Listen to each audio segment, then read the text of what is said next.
Hi guys, it's Ameriie. Welcome to my birth story video. So I was telling you before that I had a myomectomy, and well, I had a C-section, and it was because I had a myomectomy. So I figured that the best place to get started is why I had to have a myomectomy and then how that went. And I also want to talk about how I recovered from that too before we get into the C-section. So in September of 2015, I had a myomectomy. Basically what was happening, I didn't even know that I had a fibroid. I went in for like a regular pap, and then my doctor told me that she was like, when she was like feeling on your pelvis, I guess it is, that area, you know, when they examine you, she felt something that felt like it might be a fibroid, but she wasn't sure. So she wanted us to take, I think she wanted us to take an ultrasound. I can't really totally remember, but I think that's what it was. She wanted to confirm. So whatever it was, maybe it was an ultrasound. We did that, and then we found out that I did have a fibroid. So once we knew that I had the fibroid, she was trying to go over like our options, which she asked me if it was really bothering me, which it wasn't. In one way it wasn't. Like, I wasn't having any pain. I didn't even know that it was there, which was quite unusual because it was about the size of a grapefruit, almost. I don't think it was quite grapefruit size, but pretty big. And we were surprised that I couldn't tell from the front. Like, I couldn't see it because it was on top of the uterus and then kind of like to the back a little bit. So I never even knew it was there.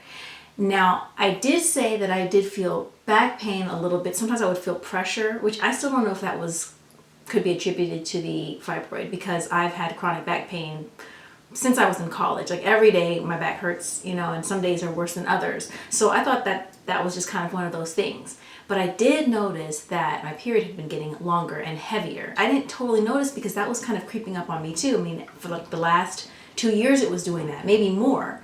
So I didn't know that that was a symptom. So I asked her, you know, what would she do? Would she leave it alone or have it removed? Because I didn't really want to do surgery if it wasn't necessary. But she said if it were her, or if it were like, you know, her family member, she would probably suggest removing it. She said it shouldn't be a problem, but in the event that I got pregnant, because of the size and because fibroids get larger when you're pregnant, because there's like more blood flow to the uterus and everything, they tend to grow with your pregnancy. She was like, it would get really, really uncomfortable, possibly cause early delivery or something like that. But it was still like on the fence. It wasn't a necessary thing.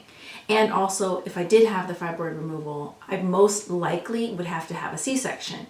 At the time, I was thinking, I heard so many horror stories about giving birth, and that's kind of like was always a fear of mine, that I wasn't even really upset about the C-section part. I was like, oh good, that plays no part in my decision making, which changed later on. But at the time, I was like totally fine. So I opted to go ahead and have the surgery because I didn't want it to grow, and you know, if we were trying to get pregnant or anything like that, felt like that was a little bit down the road. But the fibroid might get bigger between now and the time we got pregnant, so I wanted to just take care of it. The surgery was pretty quick. I mean, for me, I didn't even remember it because I was under anesthesia. I was asleep, so I didn't even know what was going on. But that's the weird thing. I remember being wheeled off, and then I woke up in the room, and I had like great pain in my midsection, which is weird because it's like, you know, to go to sleep fine, and then all of a sudden you wake up and you feel this crazy pain. You're not even remembering what happened or where you were. It takes a second. It's just very strange.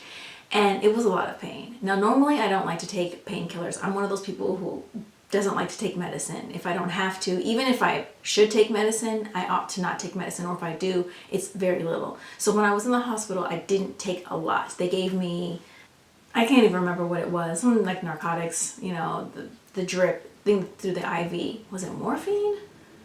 I can't remember. I just know that I also don't want to ever get addicted to drugs, so I'm always like worried about that. So I don't take anything for my back or anything. I just like massage it and that kind of thing. I have a pretty high tolerance for pain anyway. Like when I got my wisdom teeth pulled out years ago, I didn't take any painkillers after I got home or anything. Also because I like to feel my body. I think it's important that you feel your body.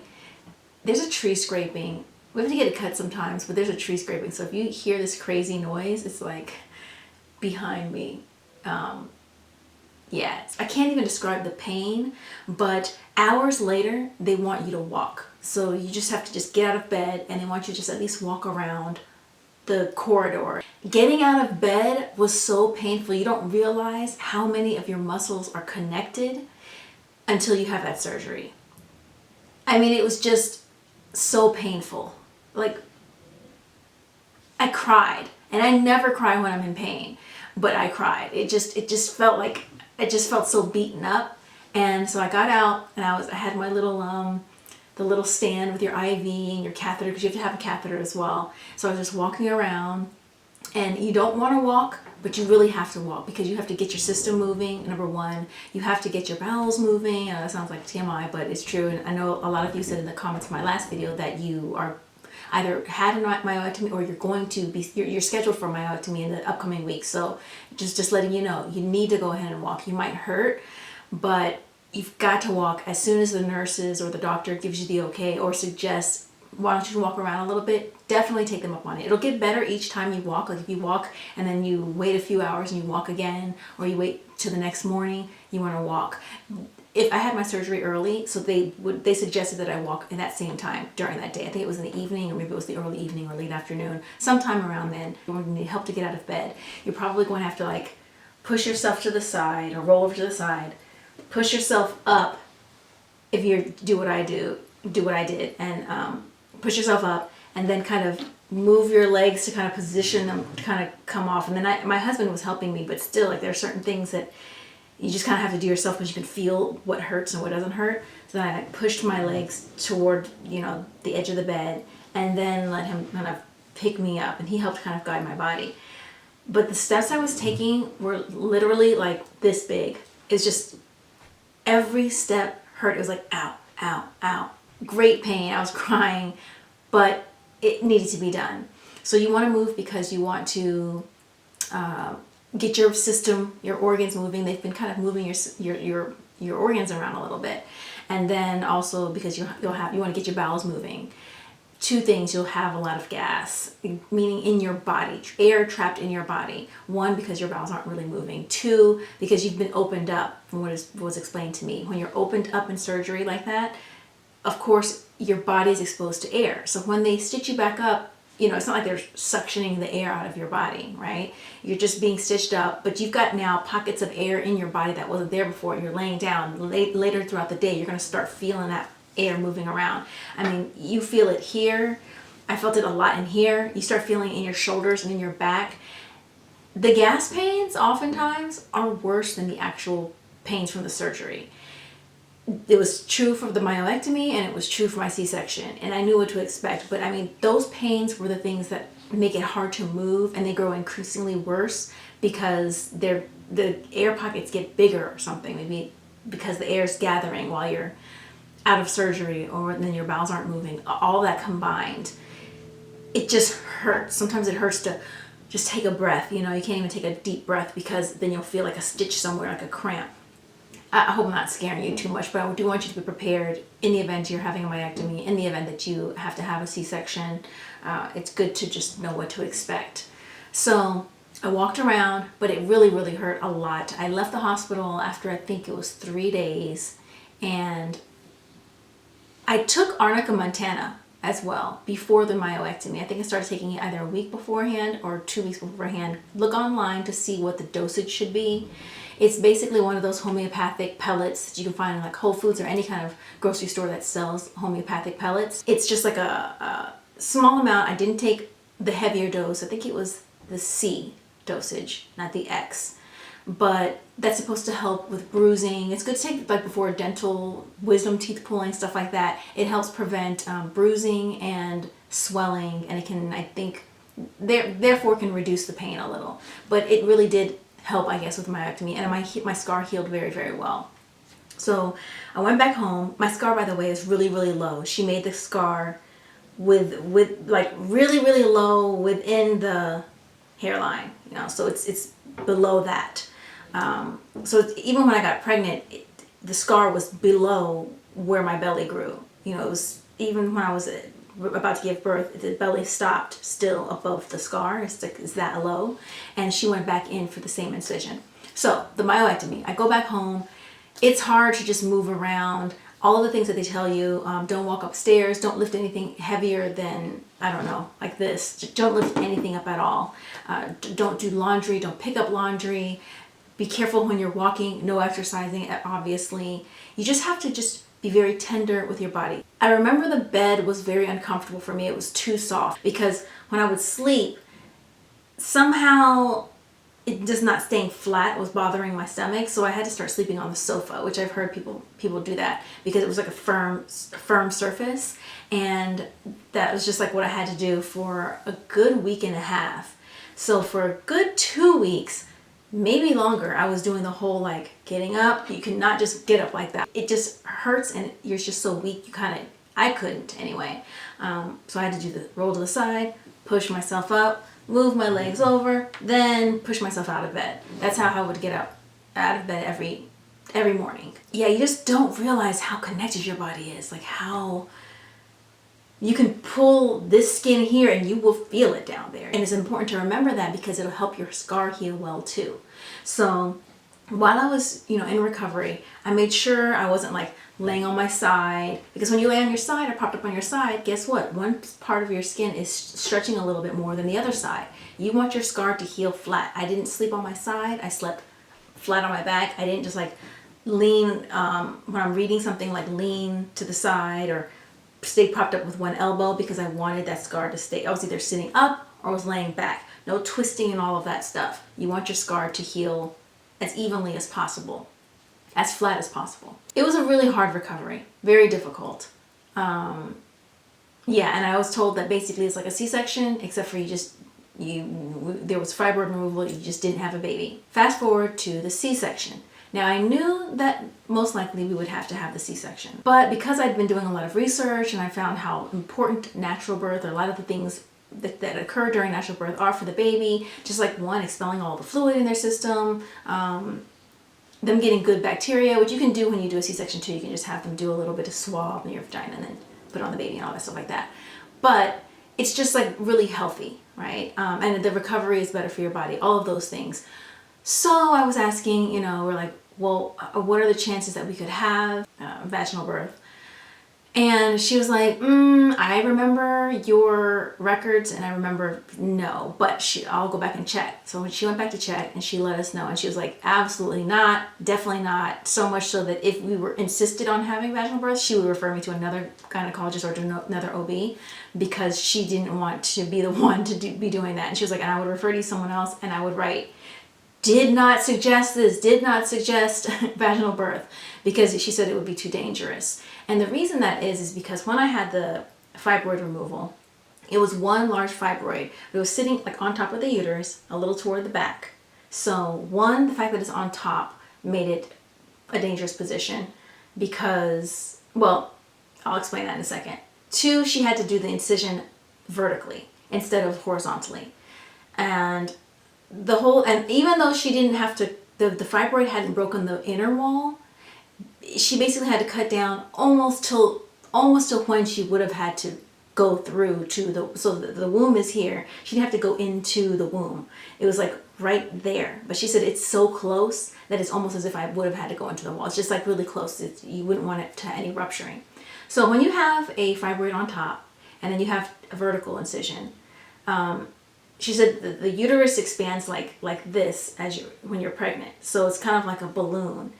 And she was like, where's the most vulnerable part of a balloon? It's the top, because that's the part that's stretched widest. So when you have a fibroid at the very top and you make an incision at the top, that's already pretty bad. And then when you make a vertical cut, those tend to rupture a little more than the horizontal ones. Although I think it was like a 10% chance, but she said that's still a pretty big chance when you can just avoid that completely. She was like, definitely don't suggest it. Then I started getting scared and I started looking up like uterine ruptures, because when he started kicking toward he was kicking a lot. Even in 20 weeks, we were seeing the ultrasound and he was just kicking in there. I couldn't feel anything, of course, but he was super, super active. So he was super active throughout the pregnancy too, and I could feel him. And whenever he would kick, sometimes I'd be like, no, baby, don't do that, because I just had like these nightmares of the uterine rupture, which is, it doesn't really happen, especially doesn't really happen before you're having contractions and all of those things. I kind of felt like a walking time bomb or something. Later I calmed down, but at the time I was just really, really concerned about that.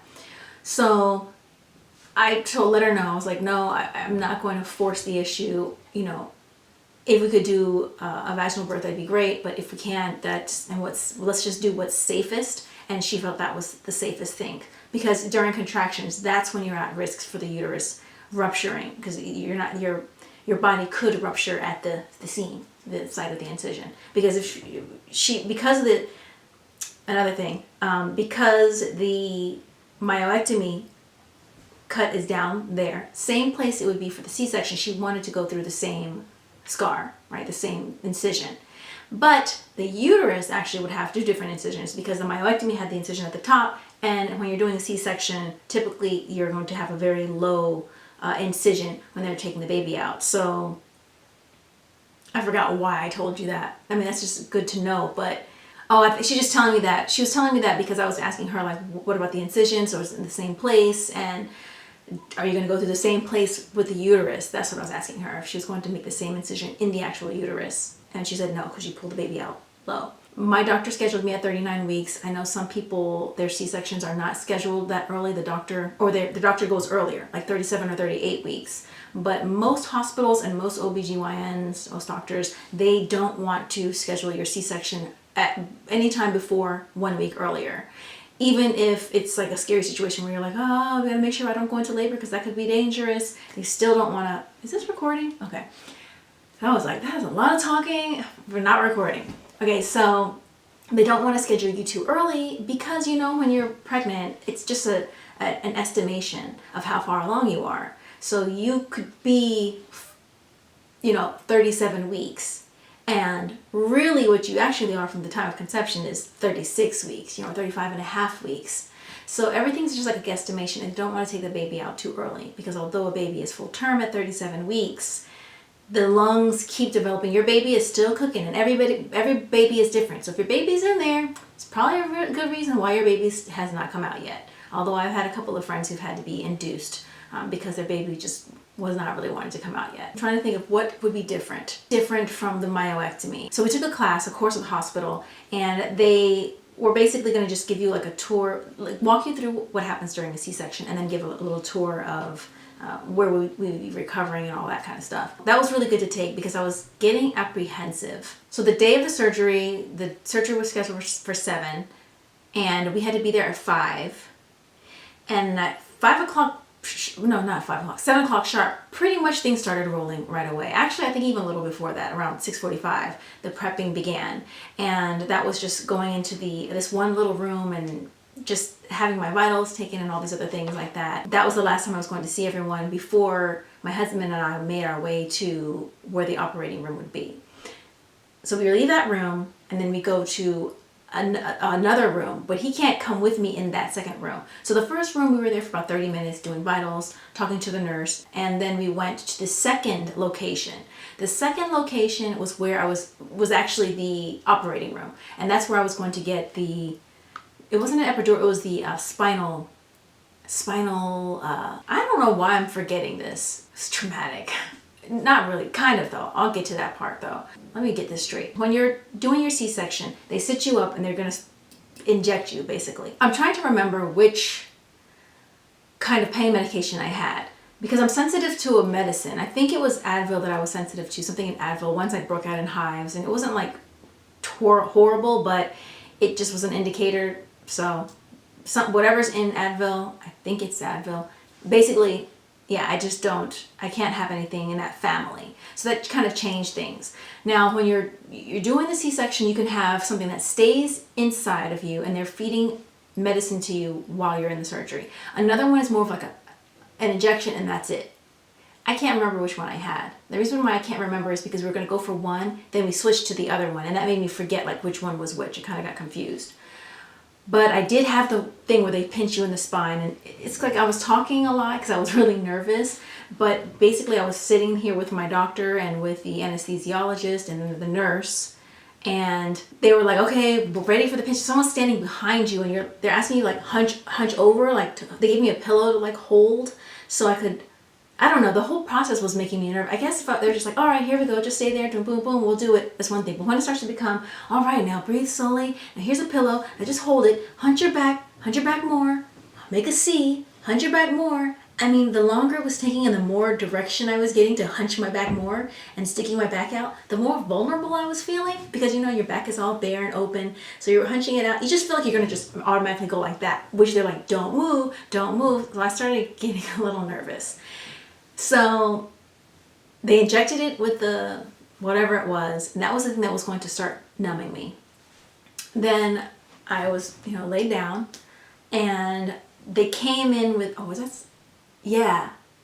they moved me to the thing that I was actually going to be laying on when I was doing the operation, because obviously the first thing wasn't sterile, we're just sitting there and doing all that. So I lay down and I started to feel a little numb, and then they kind of get me and they're like 1, 2, 3, and they all kind of hoist me onto this next thing.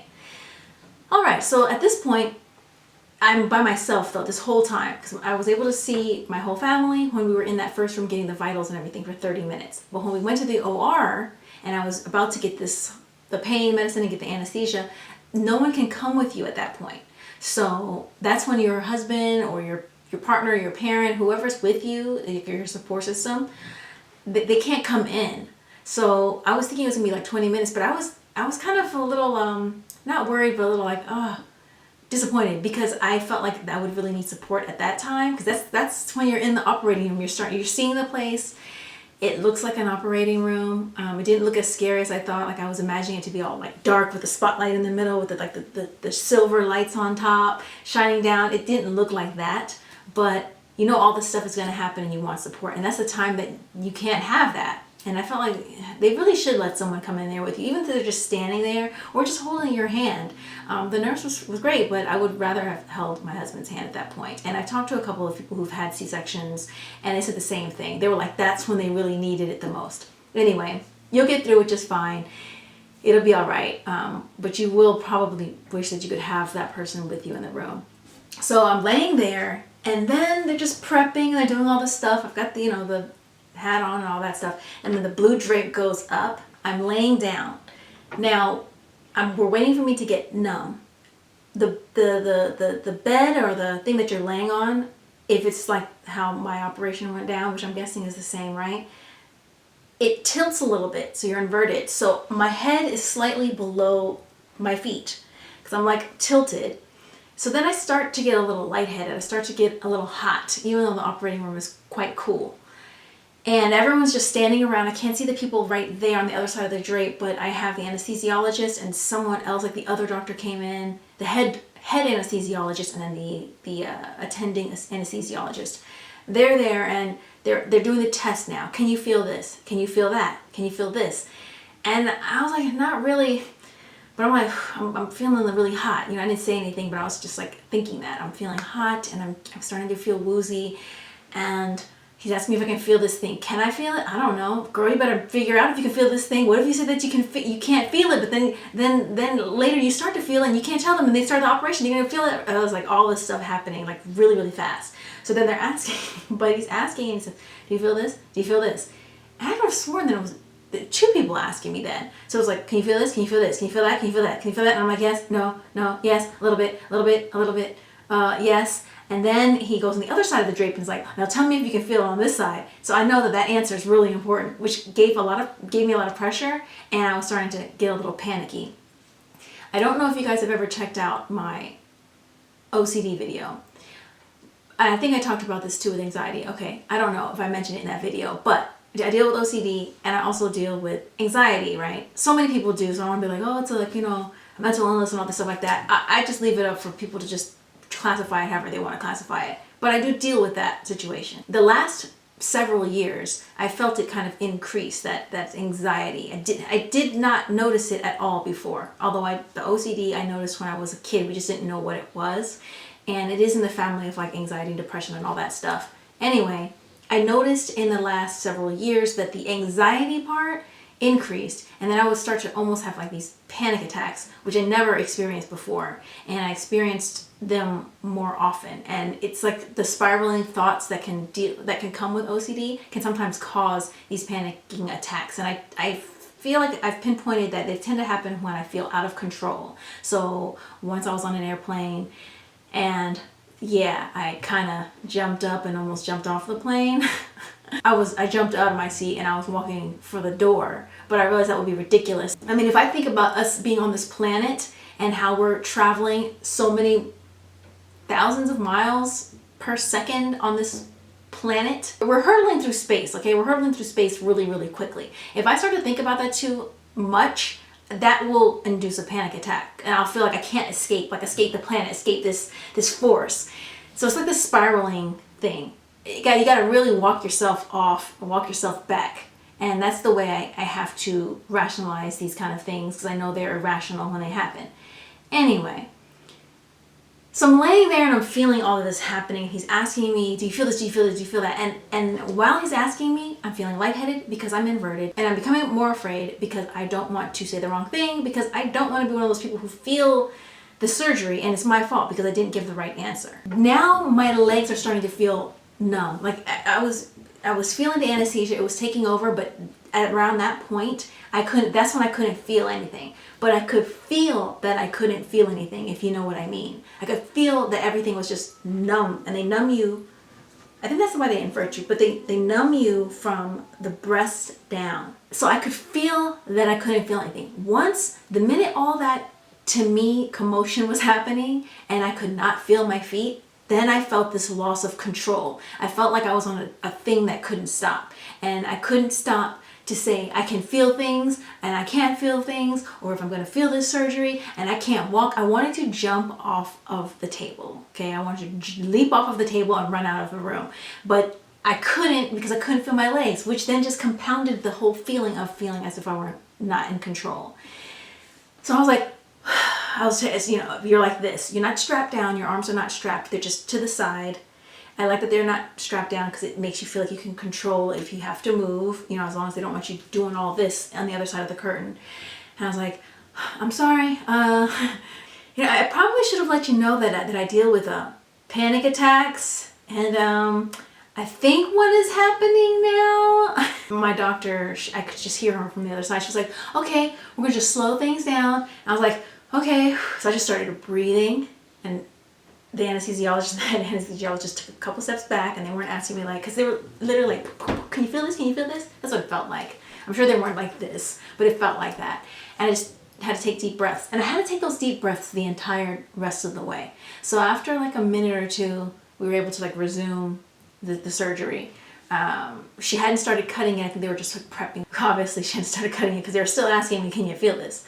Then we resumed, and then I guess they started cutting. When they cut, if your doctor is like mine, you're going to be on a slight tilt, because that's what I was asking too. When I asked her, so if we're never really supposed to be lying on our backs when we're pregnant because of the artery that's there and not wanting to reduce blood to the baby, how does this work with us doing the C-section with me on the operating table? And she was like, that we put you to the side, you're laying down, we go like this, so that I make the incision when you're actually like that, and then when we start to take the baby out, then we pull you up. Then the baby was coming out. I started to smell a little bit of skin, but it wasn't horribly strong. I also had a little cloth with this herb root. It is like this woody, it's like a little satchel of wood. It looks like wood, but they often use this in Korean medicine, and they do the steam the vagina and all that stuff like that. I think that's the same herb because it looks like pieces of wood. And my mom gave it to me, and I smelled it and I liked the smell.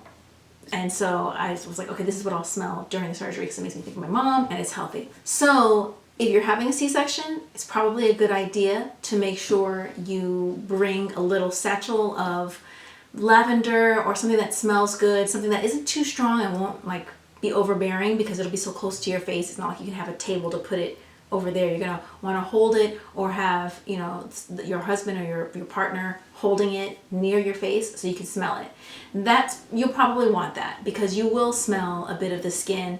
It didn't bother me, but it's a little weird, and it's just reminding you that you're having a surgery. Also bring a playlist. I didn't know that doctors often play things, so we had a playlist for River when he was born, and our thing was a lot of some classical music, but a lot of Sinatra, because my husband and I just love Sinatra, and that's what we had for our wedding, and we have our song, and then so we just had some great feel-good stuff for River when he was coming. Classical stuff was cool too, but some of the classical stuff gets really intense when it starts to crescendo and everything, and we're like, he might be under stress if he's born with that. Of course, I couldn't hear the music because there's a lot going on in that operating room. Like, our pediatrician was also there, which was great to see his face. What was really awesome was when it was time for him to emerge. We did request that we wanted the clear drape, so the blue drape was dropped, and then there's just a clear drape. And I saw him when he was coming towards me. He was crying. They were suctioning him out because, of course, there's more amniotic fluid in his system because he didn't undergo a vaginal birth. But he was like reaching out for me, and it was like the most amazing thing. He was reaching out for me, and I was looking at him. His eyes were closed, and he's just like, just crying. And I just had my hand on the clear drape because I'm lying down, but I have my hand like on the clear drape, and they're bringing him close, and his eyes are closed, but his hands are out like this the whole time, and he just knew like which direction I was in, which I thought was really amazing. And he put his hand against the clear drape, and I had my hand there, and he grasped my finger. He wrapped his hand around my finger in the clear drape. The clear drape is really thin, so it's not like it's a hard drape at all. So he was able to go like this, and he wrapped it around, and I pushed it, and it was like, I was like, oh my goodness, that's like the most amazing. I'll never forget that for the rest of my life. And as soon as he let go, and they were bringing him back to where the doctors were standing, so they brought him close, they brought him back again, and that's when he dropped his hands, like his arms, like this. He didn't drop his arms. He was like this the entire time until we made contact, which I thought was so special. So that's like a very like amazing memory. And then after that, he was cleaned up. He didn't do the bath or anything like that. We wanted to delay the bath. You're going to be asked if you want to do the hepatitis B shot, the vitamin K shot, the drops in the eyes. We declined the hepatitis B, but he did have the vitamin K, which is to make sure that their blood clots. They don't have a lot of clotting power when they're born.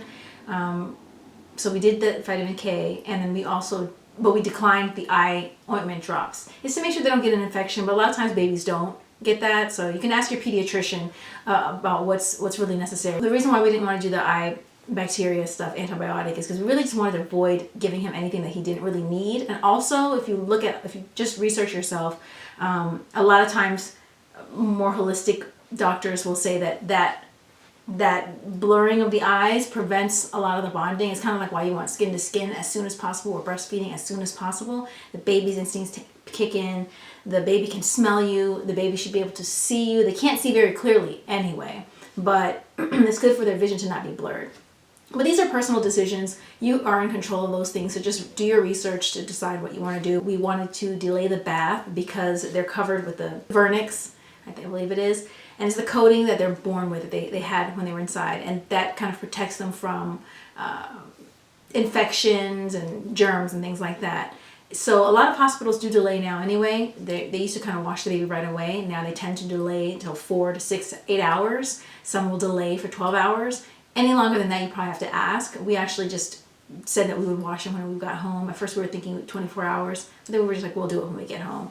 So, and that's another thing too. When you have the baby rash that comes sometimes, he did have a little bit of that, and then, but very little. Like, he hardly had it at all. And then like the second day, he had a little more, and I was like, oh, it's because we delayed the bath. And the pediatrician was like, no, actually, the fact that he still has the vernix, this rash would be worse if he didn't have it. So it's the rash, the vernix coating right now is what's protecting him from the rash being worse. So we're like, okay, good. So we didn't bathe him when we were in the hospital. He just had the wipe down right after the surgery. Before they gave him to me, they just like wiped him down really gingerly and not overly cleaning him or anything like that, and then did his weight and all that stuff like that. But I looked at the film. He was with me 7 minutes later, like barely 7 minutes later. And so that was really wonderful. We didn't get to do we did skin to skin, but we didn't get to do the breastfeeding because it was just so quick. And I was really nervous too, because I was feeling kind of woozy, and I told you how I was just feeling inside. And I was like, I do not want to in any way possibly drop the baby, because I'm not even sitting up. Like, you're laying flat, so it's just not the easiest position. But I felt like we got the skin to skin, which was great. Once they stitched me back up, sounds so like, ugh. But yes, once I was put together again, no, that sounds like I was broken. Once they stitched me up. Once my doctor did that, then I was able to leave the operating room with him in my arms, which was really great. So the healing process.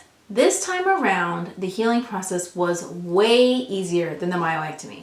Now, the doctor did tell me that the myomectomy surgery is more difficult than the C-section surgery. The myomectomy is a longer surgery. The C-section, I believe, was about 45 minutes long.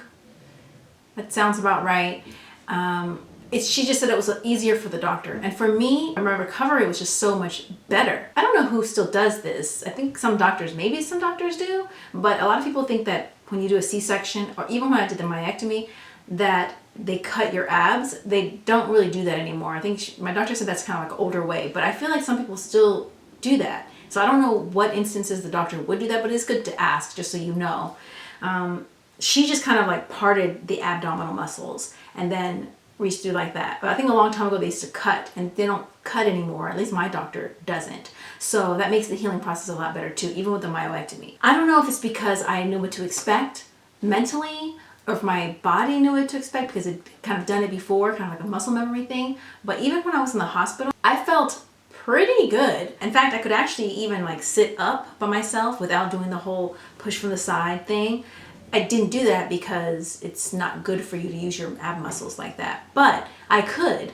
Walking, I felt totally normal when I was walking down the hallway later that evening. When you do your little walking rounds, it's different from the myomectomy because now you have a baby. But they don't want you to ever leave your baby in your room by yourself, by himself or herself. Also, you do need something to use, like as a walker, to brace yourself. Your partner's probably going to come with you. They don't really want you walking by yourself for the first time either, so you don't fall. But I was walking, and you're pushing your baby along, so it's kind of really nice too because you're hurting, but at least it was like there's this wonderful blessing in front of you instead of just feeling like you're walking around and you have nothing to show for it but a sore. No.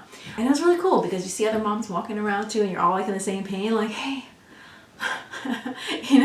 But it was really amazing because the babies are you just see everyone's babies, and some babies are bigger than others, and I don't know, it's just like an experience. Our son was born 6 pounds and 12.8 ounces, so he was smaller, he wasn't too big, and he felt so fragile. I was kind of like looking forward to him gaining a little weight just because I just felt nervous because he was so small. Now later, when those gas pains hit, those hit the same way. All my pain medications were super mild. What did they give me? The narcotics, the thing through my IV, I had that the first day. I think I went to Tylenol the next day a couple of times, and then after that I didn't take anything at all. And then when I came home, I didn't take any medication at all either. And but I want to be able to listen to my body. I suggest that you listen to your body and you don't completely shut it down as far as the communication, because it will make you remember to take it easy. If you don't feel anything, it is so easy to just like get up and move your body around and everything like that. And it's so important that you really be careful in these early days, because that's going to affect how you heal. Even if on the outside you're feeling better, you still have to heal internally too. So it's just really important to just take it easy. They do tell you in the hospital all the time, stay on top of your pain. Basically, it means don't wait for your pain to be so bad before you give yourself another round of pain medication or ask for pain medication. If you're feeling it build up, ask for it before it gets to here, so then it can kind of overlap and kind of calm down.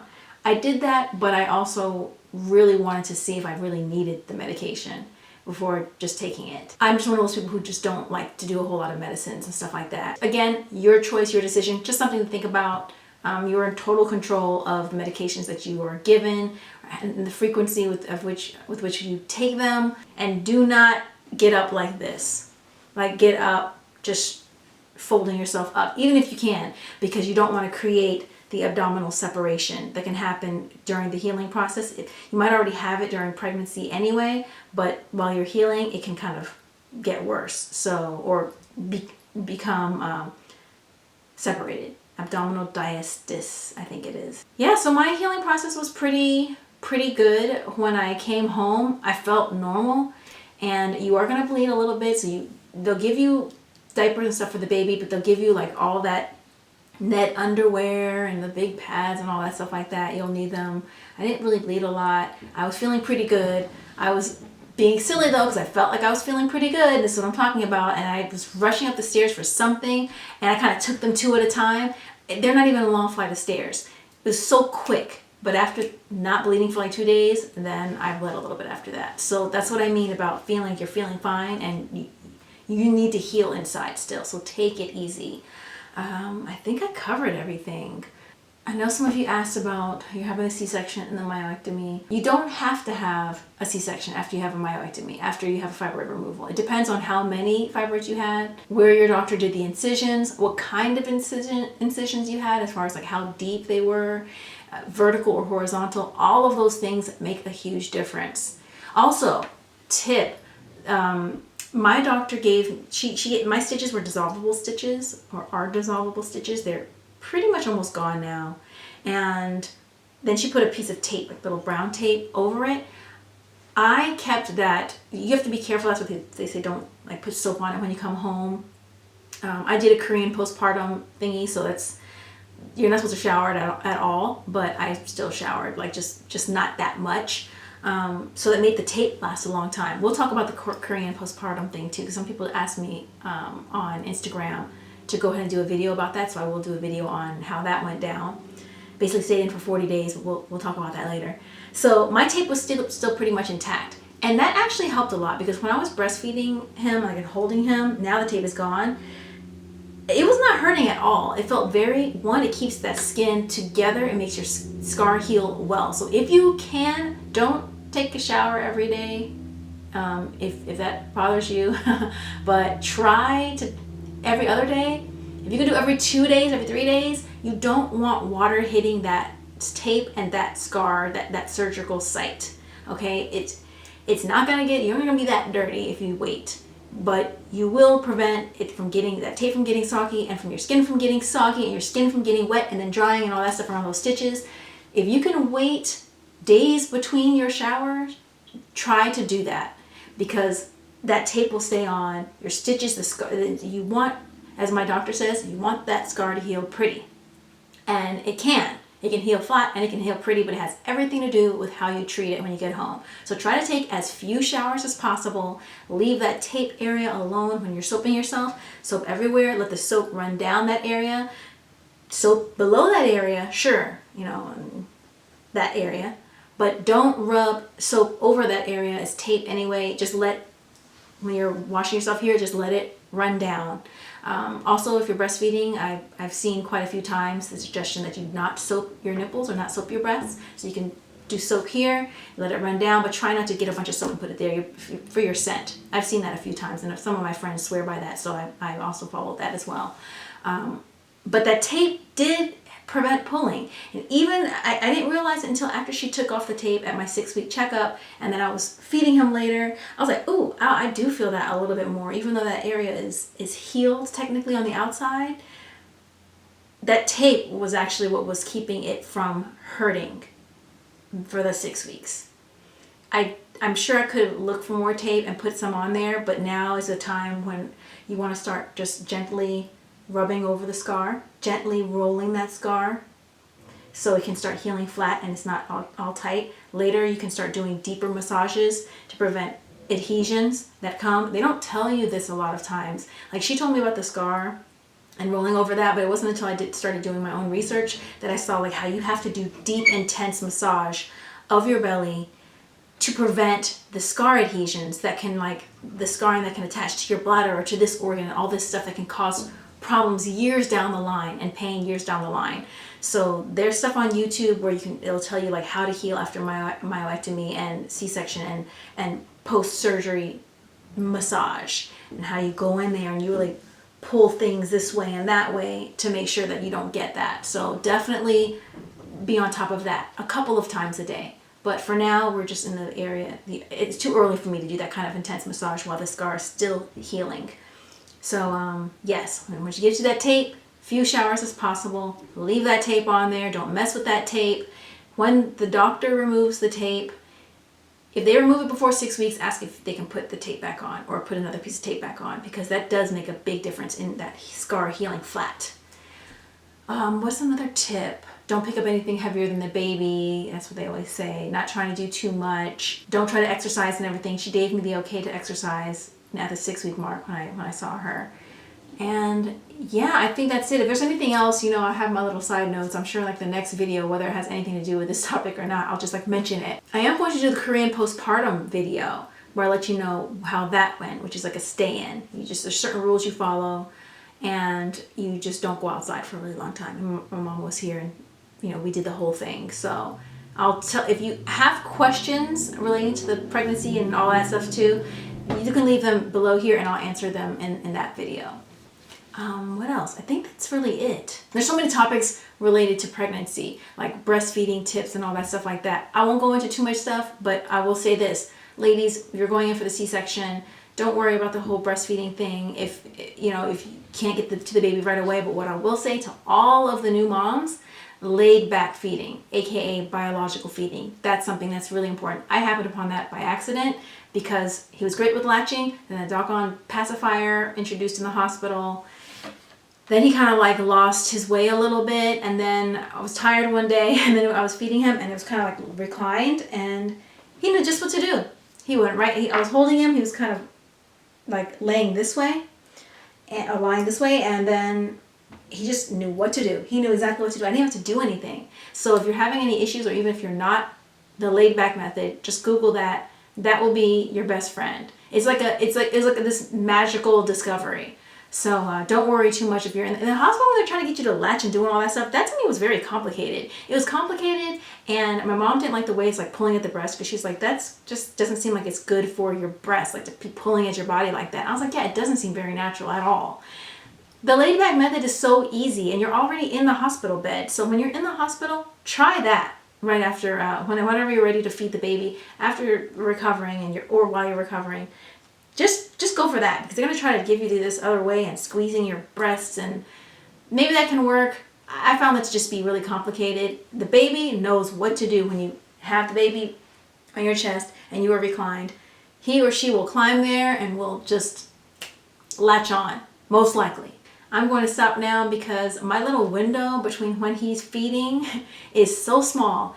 I want to say he's cluster feeding, but he's eating like every 45 minutes to every hour and a half. But he's had these huge growth spurts. Like, he feels heavier today than he did even yesterday. And I swear his like face is bigger, or his head is bigger. He's definitely grown a lot. And he's definitely had a growth spurt in the last few days. But yeah, so basically means that I need to feed him. He's gonna start crying soon. So that is my birth story. Adding to the video, of course, when I finish filming, that's when I remember all these things that I didn't include in the video that I probably should have included, because it makes sense, because it would make sense to do another video about this stuff. So fitness. When it comes to fitness with the pregnancy, during the pregnancy I didn't work out that much. I did a little something here and there. Mostly, I tried to stay with like my core workouts, not with my core, but like my basic stuff. So I worked out my legs. I did planks until it wasn't so comfortable, until it wasn't as safe. I think somewhere in the second trimester, somewhere in there, you don't really want to do planks because you don't want to accidentally fall on your stomach or slip or something like that. I stopped doing ab workouts pretty early on because I didn't want that separation thing that can happen. I didn't do running because when I started noticing that my breasts were getting larger, I didn't want that like constant up and down force, Also, I wanted to be careful with my knees because as I was gaining weight, I didn't want that added strain on my knees. So I just went to the gym, did a little bit of weights and strength training, that kind of thing, a little bit of the cycling, quite a lot of the elliptical machine. But I've never been a big weightlifter anyway. When I say weights, I mean I'm using my own weights, or I do like some exercise with my glutes.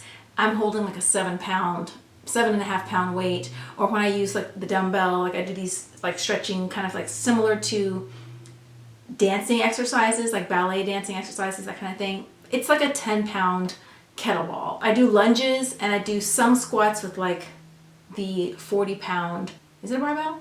The 40-pound long weight, you carry it. And I reduced it to 30 pounds as my pregnancy was progressing. And I do kind of like the thing where you pop your booty, you're using your booty to lift yourself up. But I never was big on squats either, because even though they can build your booty out, it's a whole other topic, but you can build your booty out with squats, I don't like that they build out your quads at the same time. Like, I'm not really looking to reshape my body, but if I am going to build, I want to build something solely focused on the glutes, but not building out my thighs at the same time. But I did focus a lot on my legs because they are a major muscle group, like your legs and your glutes, so you burn a lot when you focus on that. And when you're limited with pregnancy and you can't do too much high impact stuff, you can't do too much core work as your pregnancy progresses, it's good to focus on that. I didn't do spin. Be careful if you're gonna do spin classes, because I was listening to this one podcast, and this doctor was just saying how a lot of people she would see were doing a lot of spin. And then the spin instructor was saying how a lot of her clients ended up with C-sections, not planned C-sections, but they were planning for like natural vaginal birth, but they ended up with that because they had really tight pelvic floor muscles. They were overly tight. And people were always saying, do your Kegels and all that stuff like that, but you can be too tight. And she said people these days tend to be very tight for whatever reason. The thing that really worked a lot, walking. That's something that I was really resistant to, because my mother was like, why don't you walk? And I was like, Mommy, I want to do a real workout. I really want to stay in shape. But let me tell you, when you walk for a long time, and your speed, I was like one of those people that you see speed walking and you kind of laugh sometimes because they're like moving their arms up and down, but they're walking really fast. I did that, and we would walk for maybe 3.5 to 7 miles, 3 to 4 times a week. That did a lot. I felt like it was more effective than anything else that I'd done.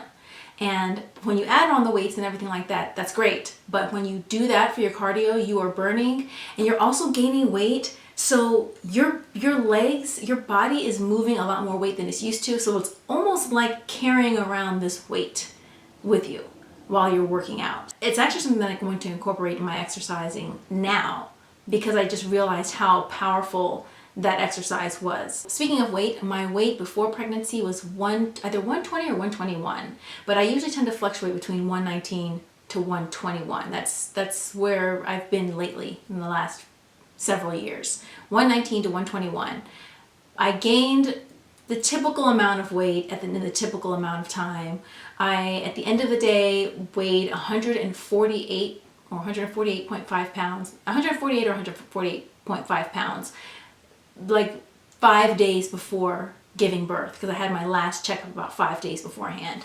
When I weighed myself 11 days afterward, and I wasn't really obsessed with weighing myself or how much I weighed.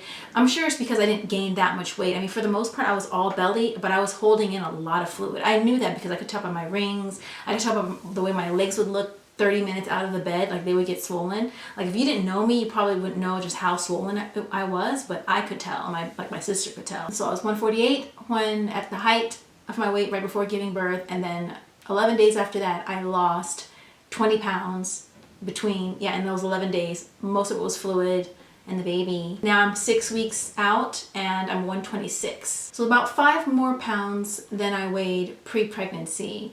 And I guess those will come in when I start working out. I just got the okay to work out, and I will just start off by doing that same kind of speed walking. I'll make it to the gym. I'll see how I'm feeling. And when I squat, I can, like that area in the groin area, I can tell maybe that's the pelvic floor muscle that people are talking about. I can feel it. It just feels a little, not a pain, but something. So I think I still have to be careful. And then I also read that you can run, but sometimes you can still damage your hips, and your pelvis are not completely aligned yet, up to like 6 months sometimes. So the running that I thought I was going to do, I don't think I'm going to do that quite yet. I will probably wait. My body pretty much, I think, looks the same. I still have like a little tummy, but it's a lot flatter than what it was like a couple of days after. I mean, they tell you all the time that your stomach is gonna, you're gonna look pregnant after you're finished, but I didn't think I was gonna look that pregnant. I mean, I literally looked like I was 6 months pregnant. And it was still like 4 days out. And I was like, well, it's been 4 days. Why do I still look so pregnant? So now I'm just dealing with like a little tummy. I had a little hyperpigmentation, had a dark linea negra. That's kind of lightening up a little bit. My stomach in general in that area had a little bit of hyperpigmentation. So it would like look darker once I gave birth. I was like, why does my stomach look so dark? Like the whole thing. So that's kind of lightening up now. I look at my baby and I'm like, look what you did to mommy's stomach. But I'm like, but I'm so happy that you're here. Women sacrifice a lot. We sacrifice our bodies. And of course, it's yeah, they're cosmetic things, but I can't just say, oh, it's just cosmetic, it doesn't matter, because it's part of who we are, you know what I mean? It's what we're used to seeing, and we're used to seeing ourselves a certain way, whatever that is, whatever size that is, whatever we're talking about, color, discoloration, anything. It's yet another thing that feels so unfamiliar after you give birth, when everything already feels so unfamiliar as far as like not sleeping and this new routine you have to fall into. So it's good to be kind to ourselves and to take it easy, not worry about the snapback so much. Belly binders. I didn't wear a belly binder because I heard one that you can't really wear one after C-section. It's not as safe. But then I heard that you can wear one. It depends on where it's falling. And the nurse that was in the hospital, she actually gave me a belly binder and told me just to like wear it low so it wouldn't irritate my incision. And so I wore it a little bit, but then I didn't really wear it because it's just kind of hot and uncomfortable. And I wasn't that, I cared, but I obviously didn't care that much because I guess I would have worn it, right? I just didn't know if it would work either. I was like, I don't know. I was like, I'll just wing it. We'll just see how it goes. Now that it's been 6 weeks, now that I feel like, okay, it won't be so bothersome, I did start wearing it. I didn't wear it today. I wear it very infrequently. So I can't really tell you. I can't tell you if they work or not. I do read that they can help, that they help support you, but then on the other hand, I've read that they can make you rely too much on the belly binder and you can actually weaken your core or inhibit the rapid recovery of your core because you're depending on the belly binder. So I've always walked with just holding my stomach in anyway. I do that and work on my posture. So I don't really have advice on the belly binder, whether they work or not. Also, I didn't mention the food in the hospital, like eating to recover. You guys already know my mom is Korean by now, so we followed pretty much the way things would go if I gave birth in a Korean hospital, which is no cold foods. So those ice chips, the cold drinks that a lot of times they want to give you right after you give birth, those are like complete no-nos. No cold foods at all. So it's all hot food and lots of soups, seaweed soup. Basically, I didn't really eat anything in the hospital except for the soups. Not because the food was bad, but because a lot of it wasn't the kind of food that I should probably eat. So I ate the soups that they had. My parents stayed with my sister pretty near the hospital. She lives very close. So my mom would just cook for me, and then my dad would bring over the food, and then I would eat, and then later he would come back with more food and then take the Tupperware. They're like cute Korean Tupperware too, so it's like the cutest little inventive little compartments. And anyway, that's another thing too. My mom would bring the food over. It would pretty much be like kimchi, lots and lots of seaweed soup, seaweed broth, vegetables, all steamed vegetables, all hot food, really, really ultra healthy food. That's what I ate the entire time I was in the hospital. My mom is so great. She was doing all that cooking. My dad is so sweet to deliver all that. Like, he would literally come and deliver the food to me and then pick up the Tupperware to take back and then bring it back, which was really awesome. And my husband was great because he was staying with me, and like, he was trying to do a lot of things with the baby and feed the baby and that kind of stuff. Well, he wanted to feed the baby, but he couldn't because the baby needed to be breastfed, and we weren't going to introduce any bottles at that point. We introduced the pacifier, which I regretted later. And we've since we don't do the pacifier now because I found that it was too confusing for him to do the pacifier, the bottle, and the breast. He was having issues latching with those 3 different things, and I felt like I didn't want to like silence any hunger cues. If he was hungry, I was like, I want to know so I can feed him, and then my supply can keep up with his demand. So yeah, my mom just cooked all that food. If you can have your mom come to take care of you after you give birth, that is just so, I want to say necessary, but for those of you who wouldn't have that, I don't want you to feel like, oh no, what am I going to do? But it's like a lifesaver. Like, she was a godsend. I think that was all the additional stuff that I wanted to add that I forgot to mention in the video when I was filming it. So there's that. What else? I think that's it. Let me know if you have any more questions. I will answer them in my next pregnancy related video. And yeah, that's my birth story. That's how reverse birth went down. Don't forget to like the video if you liked it. Please subscribe if you haven't already, and let me know in the comments below what questions you have or anything that you have to add for anybody who's watching the video too, any hints and tips. See you next time.